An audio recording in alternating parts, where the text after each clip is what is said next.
আসসালামু আলাইকুম রাহমাতুল্লাহ। নবম শ্রেণীর সুপ্রিয় শিক্ষার্থীরা, আশা করি তোমরা সবাই অনেক ভালো আছো। স্ক্রিনে তোমরা যেটি দেখতে পাচ্ছ এটি হচ্ছে তোমাদের নবম শ্রেণীর গণিত বিষয়ের অর্ধবার্ষিক পরীক্ষা 2025-এর জন্য একটি প্রশ্নপত্র। আজকের ক্লাসটা শেষ পর্যন্ত করলে এই প্রশ্নপত্র থেকে কমন ইনশাআল্লাহ তোমরা পেয়ে যাবে এবং এই প্রশ্নপত্র কিন্তু বিভিন্ন স্কুলে আসছে এবং দেখতেই পাচ্ছ সেইটার আমরা জাস্ট ছবি তুলে নিয়েছি এবং সেই ছবি থেকেই তোমাদেরকে দেখাচ্ছি। তো প্রথমেই যে কথাটা বলবো, দ্রুত কমেন্টে একটু যাও, কমেন্টে দেখবে একটা গ্রুপের লিঙ্ক আছে, তো এই গ্রুপে দ্রুত তোমরা একটু যুক্ত হয়ে যাবা। ওকে, অনেকেই যুক্ত হয়েছে। আর হচ্ছে সাবস্ক্রাইব করে অবশ্যই রাখবে যাতে পরবর্তী যে কোশ্চেন পেপার সেটা যেন পেয়ে যাও। সো সাবস্ক্রাইব এবং গ্রুপে অ্যাড হও। আচ্ছা, তাহলে আমরা শুরু করি। প্রথমেই আমি উত্তর দেখাবো না বা উত্তর বলবো না, আমি জাস্ট তোমাদেরকে প্রশ্নগুলো একটু দেখাই কি কি আসছে। তো এখানে তোমরা তো দেখতেই পাচ্ছ অর্ধবার্ষিক পরীক্ষা 2025 নবম শ্রেণী বিষয় গণিত। আচ্ছা, এখন আমরা যদি একটু নিচের দিকে যাই, প্রথমেই আমাদের এইখানে একটা হচ্ছে এমসিকিউ শিট আছে। এক এমসিকিউ শিট, এখানে হচ্ছে তোমাদের 30টা এমসিকিউ থাকবে, 30 মিনিট সময় থাকবে। তো এই 30 মিনিটের মধ্যে তোমাদেরকে 30টা এমসিকিউ ফুলফিল করে জমা দিতে হবে। তো এখানে তোমরা তোমাদের নাম লিখবা, রোল নং লিখবা, শাখা লিখবা। আচ্ছা, দেখো 1 নম্বর কোশ্চেনটার দিকে যদি তাকাও, বলা হয়েছে সকল মূলদ ও অমূলদ সংখ্যাকে কি বলে? স্বাভাবিক সংখ্যা, মৌলিক সংখ্যা, পূর্ণ সংখ্যা, বাস্তব সংখ্যা। তো এটার মেইন অ্যান্সার মূলত ঘ নম্বর হবে, বাট আমি অ্যান্সার বলতেছি না সবগুলোর, তোমরা এগুলো দেখে নিও। এখন কথা হচ্ছে, অনেকেই বলবা ভাইয়া এটা আমাদের প্রশ্ন হতে পারে না। এখন আমি বলবো কিভাবে এই প্রশ্নটা তোমাদের হতে পারে কি না, তো তোমরা এটা কিভাবে বুঝবে যে এটাই তোমাদের প্রশ্ন, আমি শেষের দিকে এটা বলে দেবো। সো ভিডিওটা কন্টিনিউ করো। নিচের কোনটি মূলদ সংখ্যা? তো এখানে অপশনগুলো দেয়া আছে, তোমরা যদি পারো বেছে নাও, আর যদি না পারো শেষে গিয়ে আমি বলে দিচ্ছি। 3-এ বলা হয়েছে, দেখো একটা সেটের বিষয় এক্স বিলংস টু এন, যেন এক্স গ্রেটার দেন হচ্ছে 4 আবার লেস দেন অর ইকুয়াল হচ্ছে 5, এটা তালিকা রূপ করতে বলছে, তো তোমরা তালিকাতে প্রকাশ করবা। এরপর বলছে পি সমান এক্স কমা ওয়াই এবং কিউ সমান ওয়াই কমা এক্স হলে পি মাইনাস কিউ কোনটি? পি মাইনাস কিউ করতে হবে তোমাদেরকে, বা যেটাকে আমরা বাদ সেট বলি, বাদ। তো বাদ দিয়ে তোমরা দেখবা কোনটা হয় আসলে। নিচের তথ্যের আলোকে 5-6 নং কোশ্চেনের অ্যান্সার চাইছে। তো এখানে আমাদের এইরকম একটা উদ্দীপক দেয়া আছে এবং বলছে একটি বহুপদী, এখান থেকে বলছে f-2 সমান কত।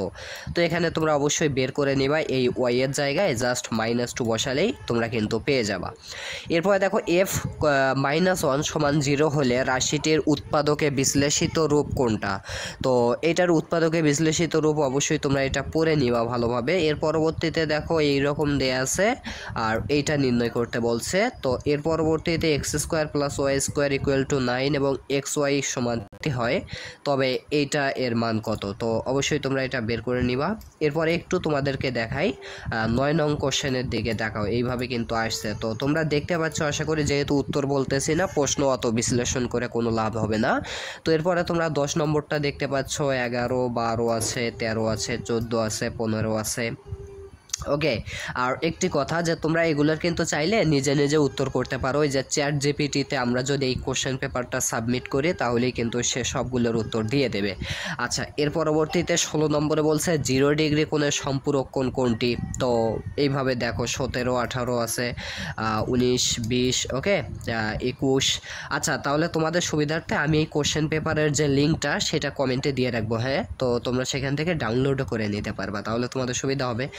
চ্যাট জিপিটিতে তুমি কোশ্চেনটা সাবমিট করে উত্তর জেনে নিতে পারবা, বা বিভিন্ন এআই এর মাধ্যমেও জানতে পারবা, বা তোমাদের গাইডেও খুঁজতে পারবা। আচ্ছা, এইভাবে দেখো এগুলো আছে, তো এটার আমি লিঙ্ক দিয়ে রাখবো। এর পরবর্তীতে আসি হচ্ছে তোমাদের আলাদা একটা কোশ্চেন পেপার দেওয়া হবে, যেটা হচ্ছে সৃজনশীল কোশ্চেন পেপার।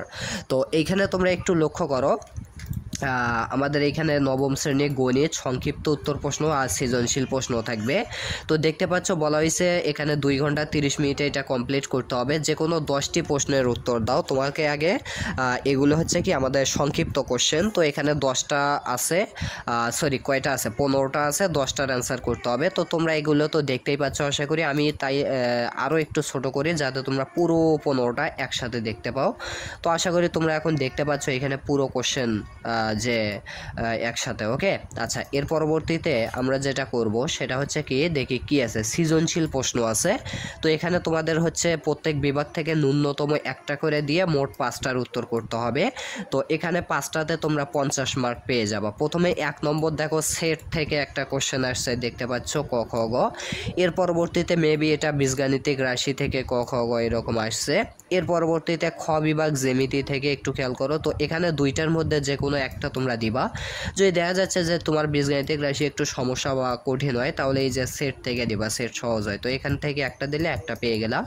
এরপরে দেখো খ বিভাগ জ্যামিতি 3 আর 4। তো এখানে হচ্ছে আমাদের এটা হচ্ছে মেবি উপপাদ্য, এই যে এখানে প্রমাণ করো বলছে, তো উপপাদ্য। আর এখানে হচ্ছে আমাদের সম্পাদ্য। তো অনেকের এইটা কঠিন লাগতে পারে, এখানেও যে কোনো একটা আগে তোমরা দিয়ে নিবা, তাহলে 2টা হয়ে গেল। এর পরবর্তীতে গ বিভাগ ত্রিকোণমিতি ও পরিমিতি। এখান থেকে পরিমিতি অনেক সময় তোমাদের অনেক সূত্র আছে, তো অনেক সময় নাও মনে থাকতে পারে, আবার সহজ কোশ্চেনও আসতে পারে। তো এই ক্ষেত্রে তোমরা যদি ত্রিকোণমিতি পারো, ত্রিকোণমিতি একটা দিবা, বা ত্রিকোণমিতিটা না যদি কঠিন মনে করো তাহলে পরিমিতি একটা দিবা, তাহলে তোমাদের 3টা হয়ে গেল। এর পরবর্তীতে ঘ বিভাগ পরিসংখ্যান থেকে 2টা আসবে।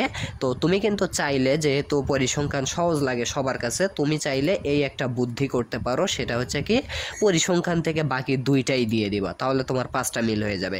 তো কারণ পরিসংখ্যান থেকে তো কোনো মানে অন্যান্য বা কঠিন টাইপের কোনো সৃজনশীল নাই, তাই না?